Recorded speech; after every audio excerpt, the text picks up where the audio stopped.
Always an odd proposition to have to root against the team that you've offered your heart to. Well, New York didn't have to root too hard as they laid down for Michael Penix and the Atlanta Falcons, 34-7.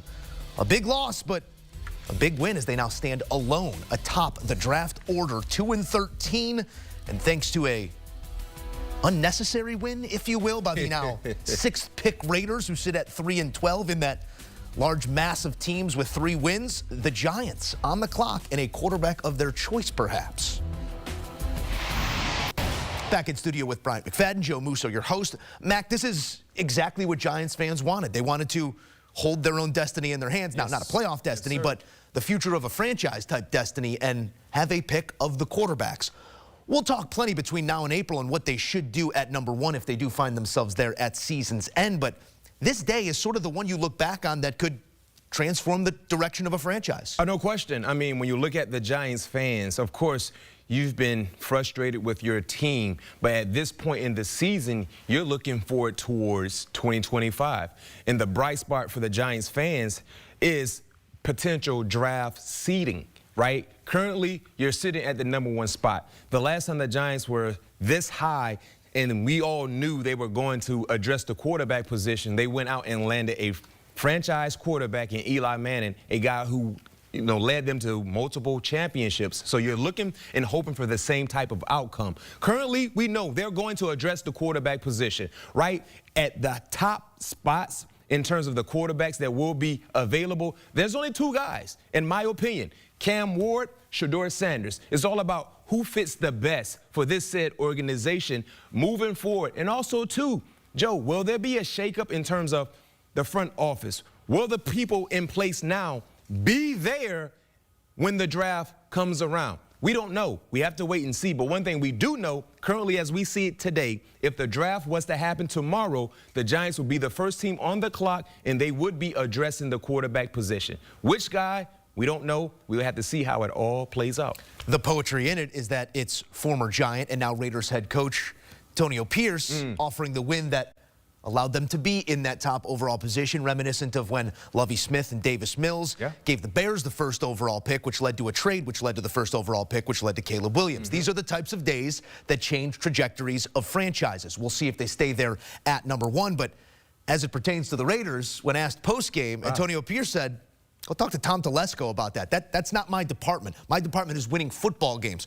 Trying to keep a job, could be changes at the top there as well, but how big of a loss within that win was this for the Raiders? It's massive because they came in today's matchup before taking on the Jacksonville Jaguars, holding in the top spot. But because of that win, they fell from 1 to 6. Now, if we can put up the draft boards as we see it today, right? Of course, the New York Giants, they have the number 1 spot. But look at where the Raiders are currently sitting, right? How many teams, right, inside the top 5 could use a quarterback, Joe?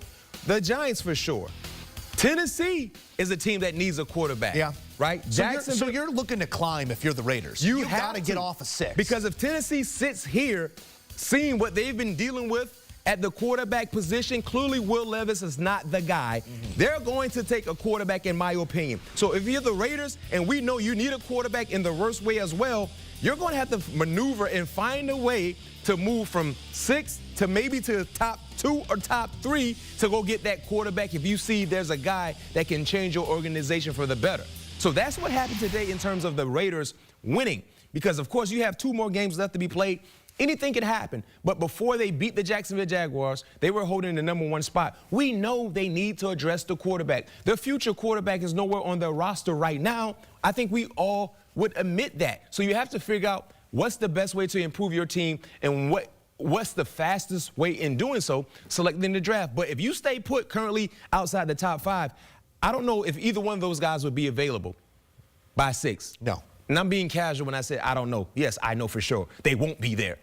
You know what it sounds like to me? What? It sounds like a ringing phone in Foxborough, holding all the chips at number 2 right now. And if you're New England or if you're Jacksonville, you want to entertain potential trade talks because both teams in Jacksonville and New England, they need more resources to improve their team. One player just won't drastically change. It's one Travis Hunter who maybe is two players in some way or shape or form, or it's all that could come with it. We know the old ethos in Foxborough. Trade back, capital, capital, capital. And look at what we have in Week 17. Tennessee and Jacksonville play each other. Yeah. So someone's got to win. Maybe someone doesn't have to win, but probability says we haven't had a tie this year. But and then think about this. What about Cleveland in terms of quarterback structure? We know financially speaking, they're still tied to Deshaun Watson. But do we believe Deshaun Watson is the quarterback for them moving forward after those financial terms are? I'm going to leave that rhetorical, but you know my answer. We have to wait and see. Yeah. But like I said, right now when you look at the draft and how it's orchestrated, the Giants need a quarterback. The Raiders need a quarterback. Tennessee needs a quarterback. That's how I see it right now. You know, agree or disagree, let me know. But those are the three teams that need a quarterback.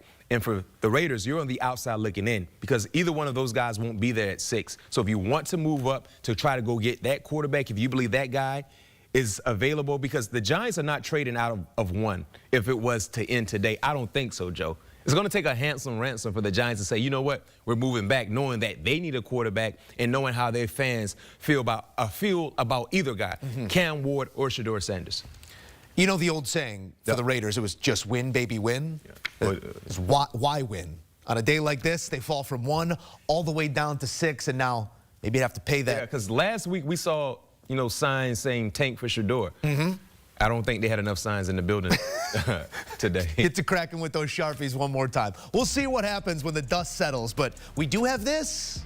Ryan Wilson's latest mock. You can get full mocks always at .com. Ryan Wilson, our lead draft analyst. Cam Ward at 1.